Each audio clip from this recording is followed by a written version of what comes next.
네, 안녕하세요. 여러분들의 구독과 좋아요로 이 채널이 유지되고 있습니다. 네, 영상 속도는 1.5배를 추천드리는 바이고요. 네, 이번에도 어떤 소식이 나왔는지 같이 한번 내용을 보도록 하겠습니다. 네, 이더리움 머지 이후 발행된 이더의 2196개 340만 달러에 불과하고 있다. 만약 POW에서 가 계속 진행이 되었다라고 치면 아마 55만 3312개 이더가 발행이 되었을 것 같다. 이게 보게 되면 8억 6,900만 달러 정도의 금액이 된다고 합니다. 근데 단 6주 만에 이더가 99.6% 감소했다라고 하니까 지금의 가격에 계속 방어적인 역할도 머지 타이밍도 진짜 최선의 타이밍이었다라고 말씀을 드리고 싶고요. 그 다음으로 머스크가 최근에 도지 관련된 소식을 해당 트위터에서 계속 언급을 해주고 있다라는 것과 그 다음에 추가적으로 홍보를 열심히 해주다 보니까 아무래도 최근에 도지코인도 분위기가 나쁘지 않은 형태를 볼 수가 있게 되겠습니다. 이제 그 이유는 다들 알고 계실 거라고 생각이 들어요. 왜냐하면 도지 소송권과 머스크와의 관계는 뗄래야 뗄 수가 없기 때문에 지속적인 사업에 도지와 연결적 관계도를 계속 가져갈 수밖에 없습니다. 왜냐하면 이 소송에 있는 금액이 생각보다 크다 보니까 자칫 문제가 될 수가 있겠고요. 그 다음으로 또 비트코인 쪽도 들고 있는 입장이다 보니까 이게 도지와에 있는 소송이 만약에 문제가 발생을 했었을 때 나머지에 있는 코인에 있는 소송도 연달아 들어올 수가 있는 부분이 있기 때문에 이런 점도 생각을 좀 해보셔라 라고 말씀을 드리고 싶습니다. 그 다음으로 이번에 금융당국 페이코인에서 실명 계좌 증명 최후 통보를 했다고 하는데요. 이제 페이 프로토콜은 혼자서 코인을 받고 현금 결제까지 다 해주고 그 다음에 이제 거래업자가 될 수밖에 없습니다. 근데 거래업자가 되면 거래소 신고 절차를 해 주어야 되고요. 여기서 가장 까다로운 실명 계좌에 필요한 상황이 되는데 실명 계좌를 받기 위한 조건도 상당히 까다롭고 비용도 어마어마하게 많이 들어간다는 걸 옛날에도 많이 설명을 드리기도 했습니다. 이 실명 계좌를 받기 이전에 여러 가지의 보안 절차 체계를 다 인증을 거쳐야 되고 그거에 따른 고정비 비용도 어마어마하게 많이 들어간다라고도 설명을 드렸습니다. 근데 이게 실명 계좌를 받기가 상당히 어려울 수도 있다라는 분위기가 계속 고조가 되어가고 있기 때문에 앞으로 페이 프로토콜에 따른 분위기도 어느 쪽으로 흘러갈 것인지 좀 봐야 될 것 같고요. 비슷한 유형이지는 않지만 거의 유사한 과거 이제 머지 포인트 사태를 한번 가지고 와봤습니다. 보게 되면 자기들끼리 사용 가능 가맹점 공유하고 물건 산 거 인증 중이다 라고 되어져 있죠. 그래서 우리 아빠가 이번에 비용이 없어서 폐업을 했다. 이게 상당히 억울하다. 뭐 이런 이야기가 좀 있었고요. 아직도 22년도 8월 8일 기준점으로 그 뒤에 있는 기사가 없더라고요. 그래서 아직도 환불을 못 받았다. 환불 근황 부분을 봤는데 여전히 그냥 그저 그러했다라는 내용들이 있었고요. 그렇기 때문에 이게 돈이라는 건 돌려받기가 정말 쉽지가 않습니다.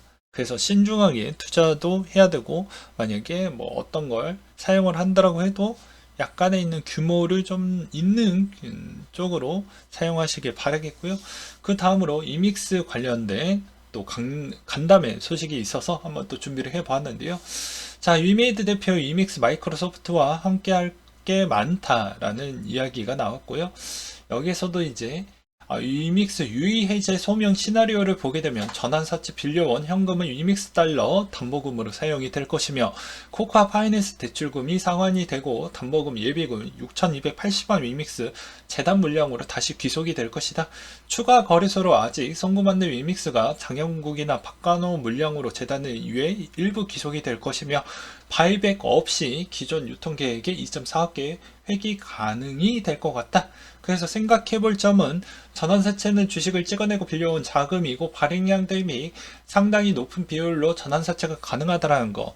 그래서 소명한다라고 무조건 유의해제가 되는 거 아니고 투자자 보호 명목으로 상패는 면할 가능성이 있으며 이믹스 유동화 안 하겠다라는 거짓말은 계속 반복을 하고 있는 상황이라고 합니다. 그래서 최근에 이제 마이크로소프트 쪽에 자금이 그렇게 많이 들어온 것도 아니에요. 솔직히 말을 해서. 보게 되면 나머지 마이크로소프트 자금, 그 다음에 일반 뭐 어디 증권사 뭐 100억 원, 200억 원 해서 뭐 토탈 한 600억 원 정도 들어왔더라고요. 보니까. 근데 그것으로 인해서 또 최근에 이믹스가 뭐 주식이든 뭐 그 이믹스 코인이든 같이 지금 반응을 보여주고 있다라는 것과 그 다음으로 또 장영국 대표가 또 이런 이야기를 하기도 했습니다.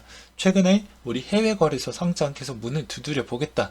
그러니까 소스의 재료가 아직도 많이 남아져 있다라고 계속 런지를 하면서 가격 방어에 최선을 다하려고 하는 모습도 일부 보여지긴 하는데 우리는 전략적으로 좀 볼 필요성이 있습니다. 말 그대로 여기에서 만약에 해외 거래소 상장 시기를 계속 조율을 하는 것 같아요. 어느 시점에 도달할지는 모르겠지만 그게 위믹스에 또 먹을 만한 또 펌핑이 나올 수 있는 요건은 될 것 같습니다. 그렇게 말씀을 드리고 싶고요. 그 다음으로 또 보게 되면 머스크가 트위터 유료 확대 추진하겠다. 직원들 반납 없이 좀 일하라고 이렇게 이야기를 했다라고 하는데요. 자, 이게 앨런 머스크가 뭐 간단하게 이야기를 하면 이 트위터로 여러 가지 사업을 좀 진행을 하려고 하는 생각을 갖고 있고요. 그 다음으로 우리와 좀 연결적 구도 관계를 본다라고 하면 NFT 사업이 될 것 같습니다. 그리고 트위터를 일단은 상장 폐지를 시킨 다음에 재상장을 몇 년 뒤에 해서 다시 그것보다 더 높은 가치를 부여시켜야 되기 때문에 아무래도 여러 가지 트위터 직원들에 따른 여러 뭐 지시사항이나 뭐 이런 요구사항이 좀 많을 것으로 생각을 해볼 수가 있겠죠. 우리한테는 어떻게 보면 뭐 좋은 부분이라고 볼 수가 있겠고요. 노보그라츠 디지털 갤럭시 디지털 직원의 20%가 해고할 수 있다라는 이야기가 또 솔솔 나오고 있습니다. 여전히 크립토에 있는 회사들도 작은 경색, 그러니까 이 있다라는 점은 계속 가져가야 될 것 같고요. 그래서 저번에도 말씀을 드렸습니다. 중소 코인 회사에 있는 자금난이 여전히 매우 심각할 것으로 보여지기 때문에 웬만하면 대형 위주로도 좀 이렇게 해서 가져가는 게 낫다. 또는 내가 중소형 코인에 투자 유치권이 아직도 많이 있고 거기에 있는 자금이 아직도 축적됐던 양이 많이 있다라고 하면 괜찮다라고 말씀을 드리고 싶고요. 비트코인 결제가 상당히 빠르게 되어 가고 있습니다. 라는 짤도 한번 준비를 해보았습니다. 여전히 비트코인도 이만큼 활용도가 계속해서 높아지고 있다는 건 긍정적이다라고 볼 수가 있겠고요. 과거 2017년도 대비보다는 더 결제 뭐 이런 부분에 애로사항이 많이 있었기 때문에 그걸 상당량 개선이 많이 되었다라고 보시면 될 것 같습니다. 뭐 영상 보니까 엄청 빨라졌더라고요. 그 다음으로 마이크로 스트래티지의 3분기 비트코인 보유 자산의 72만 7천 달러 정도를 손실을 보고 있다라고 되어져 있는데 이분은 본인의 이제 철학을 알고 있잖아요. 우리와 같은 길을 생각을 하고 있기 때문에 여전히 물량이 나오지 않는다라고 보시면 될 것 같고요. 그 다음으로 비트코인 미결제 약정 움직임에 변화가 있다라고 합니다. 네, 이 움직임의 변화의 가능성은 두 가지로 점쳐지고 있다고 하는데요. 대부분 레버리지 트레이더가 시장에 밀려났으며 그리고 도지코인과 변동성이 큰 코인 쪽으로 좀 많이 쏠림 현상이 일어나지 않았냐라는 내용이 나와주고 있습니다. 그 다음으로 또 리플의 연례 대행 큰 행사라고 볼 수 있는 스웰 행사가 있는데요. 16일부터 17일까지 있는데 원래는 이때쯤 되면 이제 주요 인물이 공개가 되어야 됩니다. 여기서 대부분 과거시 2017년도 때 거의 연준 전 의장 모시고 대부분 좀 고위직 약간의 좀 네임밸류가 있는 급에 있는 이상이 있으신 분들을 초빙을 해서 되게 이슈화를 좀 키워서 좀 관심을 좀 많이 받게끔 하는 전략을 마케팅 전략을 좀 가져갔었는데요. 올해는 뭐 그렇게 뭐 인물 정보 공개도 뭐 나온 게 없어서 과연 어떠한 전략을 지금 꿈꾸고 있는지 저도 좀 궁금해지기도 합니다. 아무튼 XRP에 있는 스웰 행사 이 소식은 이제는 거의 지금 12월 2일이기 때문에 특별한 내용 아니면 스웰 행사에 있는 그런 호재 소식은 거의 좀 기대감을 좀 내려놓는 게 맞지 않을까 싶고요. 왜냐면 2, 3주 전에부터 이제 올라가야 되는데 아직 리플이 그렇게 많이 올라가고 있는 모습을 보여주지 않고 있기 때문에 그게 좀 아쉽다라고 말씀드리고 싶습니다. 왜 이런 이야기를 하냐? 통상적으로 과거 기반 이때까지 수혜를 몇 년 동안 제가 지켜보았을 때 거의 한 달 전 때쯤부터 움직임을 시작을 해서 그때 좀 많이 올라갔다가 이제 거의 당일 때쯤에 되면 많이 쉬어갔기 때문입니다. 이거는 뭐 팩트이기 때문에 뭐라고 저한테 공격하시면 안 돼요. 그 다음으로 달러 인덱스 추이는 111.55를 기록을 했다라고 하는데요. 네, 11월 미국의 FMC 부분에 금리 인상 속도 부분이 변치 않고 그대로 작용을 할 것으로 보여진다는 소식으로 인해서 영향을 받았다라는 것과 금 가격도 마찬가지로 온스당 1645달러 선으로 마감을 했고 영향은 똑같이 받았다라고 보시면 될 것 같습니다. 네, 유가는 배럴당 88.37달러 선으로 마감을 보여주었다라고 하는데요. 이란과 사우디의 전쟁 가능성이 좀 열려져 있다라는 소식으로 또 유가가 급등을 보여주기도 했습니다. 앞으로 이 중동의 분위기가 어떻게 흘러갈지도 유심하게 봐야 될 것 같고요. 근데 대부분 지금의 이제 사우디 쪽에서 가장 큰 네옴시티라는 걸 준비를 하고 있고 거기에 미국 기업들이 대거 많이 참여를 하려고 하는 부분이 있기 때문에 미국이 언젠가는 개입을 할 수밖에 없는 상황으로 갈 수가 있을 것 같습니다. 무기 지원을 뭐 뗄래뗄 수 없는 관계로 갈 수밖에 없는 이유는 미국계 400개 기업 이상이 참여에 들어갔기 때문입니다. 그러니까 그 프로젝트에 일단은 들으러 간 거죠. 예, 불렀으니까 투자를 다 받은 건 아니고요. 입찰은 아직까지도 명확하게 나온 건 아직 없습니다. 그 다음으로 푸틴, 러시아 흑해 공무협정 탈퇴한 게 아니고 잠깐 중단을 하고 있다. 그러니까 협상의 카드를 계속 밀당을 하고 있다라는 걸로 볼 수가 있겠고요. 이걸로 인해서 곡물 가격이 한때 급등을 보여주기도 했었고 중국의 부동산 국내 채무 증가가 보였는데 올해 만기가 400조 원 그리고 내년에 한 350조 원 정도가 도래한다고 합니다. 근데 이게 생각보다 현금의 악화가 나온다라는 의미는 반대로 해석을 해본다라고 하면 중국의 이제 집권 체제가 확립이 됐기 때문에 내년부터 이런 이제 기대 완화, 정책적인 기대 완화 부분을 충분히 중국에서 무언가 한번 소스를 흘릴 것으로 보여지기 때문에 그 기대감도 내년에 일단은 좋은 쪽으로 일시적 좋은 쪽으로 좀 활용이 될 것으로 보여지고요. 그리고 이제 중국의 최근에 또 코로나가 다시 또 극성입니다. 그래서 정저우시나 광저우시 상당히 별로 좋지 않은 흐름을 보여주고 있고요.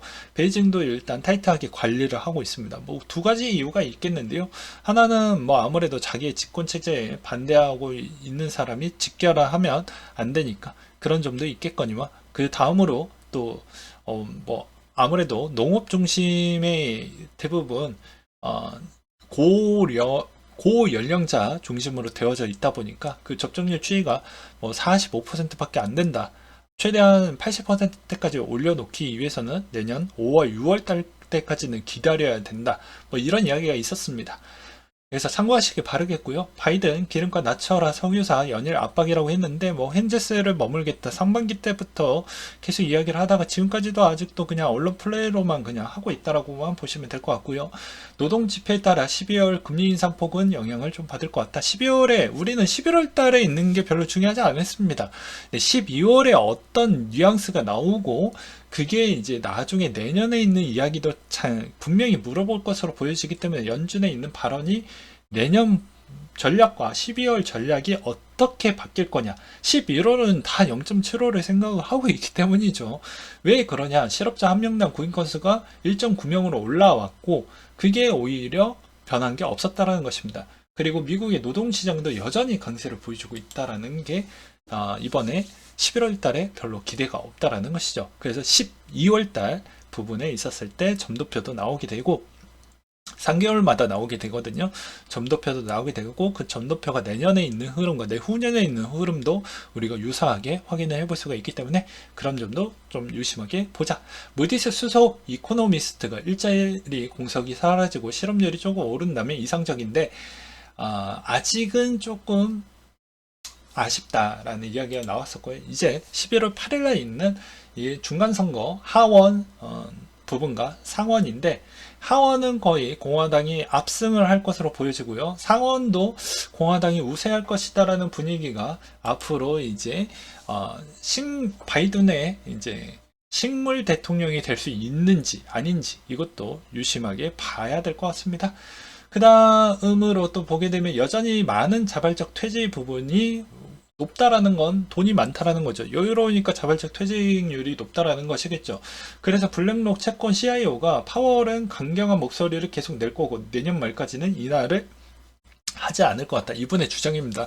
국채금리 아직 정점이 아니고 연준의 피봇이 멀었고 3개월물 국채도 여전히 최고 수익을 보여주고 있다. 지금 부동산보다 회사채가 투자가 유리하다. 저도 그렇게 생각을 하고 있고요. 연말 때부터 회사채도 계속 모아가고 있습니다. 이번에 회사채 중심으로 계속 더 많이 모아갈 것으로 보여지고요. 잘 모르겠으면 그냥 회사채 ETF 투자하는 것도 나쁘지 않을 것 같습니다.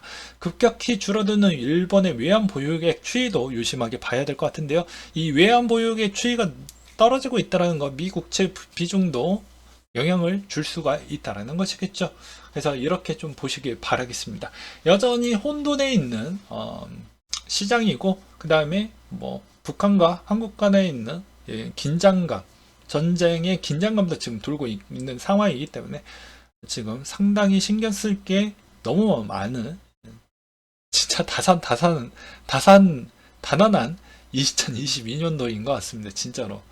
그렇기 때문에 지금의 여전히 전략적으로 그냥 그때그때 테마에서 승차해서 그냥 먹는 전략 빼놓고서는 여전히 알트코인은 그렇게 매력적이지 않는다라고 저는 말씀드리고 싶고요.